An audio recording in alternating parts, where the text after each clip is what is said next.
you more of that new video from Egypt as we get back to our top story on the bloody crackdown in Egypt at this hour and what it means for Israel. We wanted to look at that angle because Israel is our closest ally in the Middle East. Israel is keeping a very nervous eye on the deterrent situation, and it's right on its border. Now, the major concern is that the turmoil in the most populous areas of the country could actually jeopardize the peace treaty that's been between the two countries for such a long time and plunge the two regional powers into a conflict once again. Lisa Dahktahri is a Middle East journalist and a Fox News contributor, and she's here to shed a lot of light on that. Lisa, thanks for coming in today. The pictures are troubling. The death toll is rising, and Israel is watching.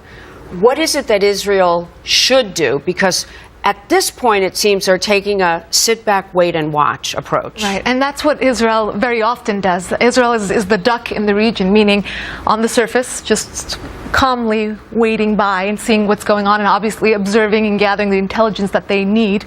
But underneath the surface is obviously becoming very much concerned. And we have to look back at what the U.S.'s role in all of this is. Why do we give aid to Egypt? Why did we first start giving aid to Egypt over 30 years ago? And that was to maintain the peace accord with Israel. To support the military, to have secure borders, to keep currently Al-Qaeda out of the Sinai Peninsula. But we've lost leverage to say any of that at this point. And with President Obama coming out yesterday and equating both sides and almost calling this a civil war, because we're saying we condemn violence on this side of the interim government and the military, and we condemn the violence of the Muslim Brotherhood. We're saying that there are two equal sides in this, and that's not the case. We have to allow this government to become stable, to get on its feet, to well, that's improve. Clearly not happening at this point, and I understand that aid to Egypt is under review at this point. Are we possibly aiding this as it gets so close to Israel's border? Well, this violence, on how, inadvertently, obviously. It depends on how we're defining what this is and what's going on the ground. Understand this. This is not a civil war. This is not a peaceful demonstration by some people who wanted their president who's been ousted. This is an insurgency. There are terrorists on the ground, and those who are camped out fall into two categories. There are terrorists who are well trained. This is the Muslim Brotherhood.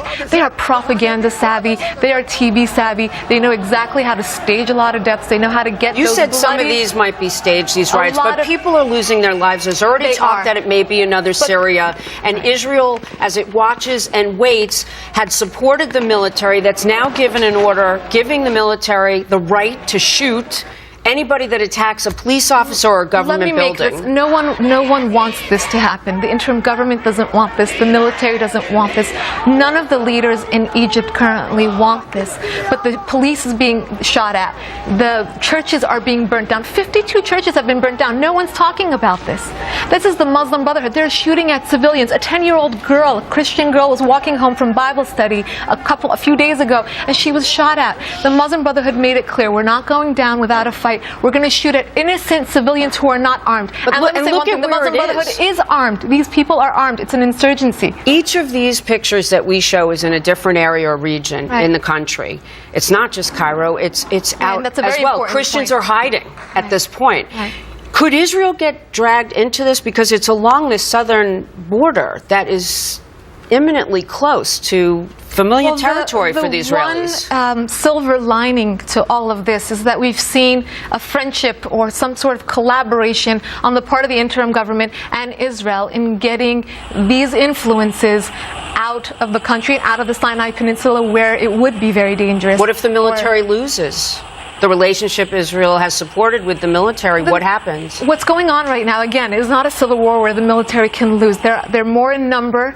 They're the military. They have the weapons. They have the support, hopefully, of other nations. So we're seeing a situation where, the Saudis are throwing in money, the Kuwaitis are throwing in money, and they're all doing this in an effort to keep these influences out of their own country as well. And the U.S. has to understand that the aid going into Egypt will only help the interim government cleanse itself of these influences and to get back up on its feet, improve its economy, and hopefully move forward in that way. This looks to be a long way off. Lisa, thank you very much for coming in. It certainly is a tense situation, and it grows by the hour.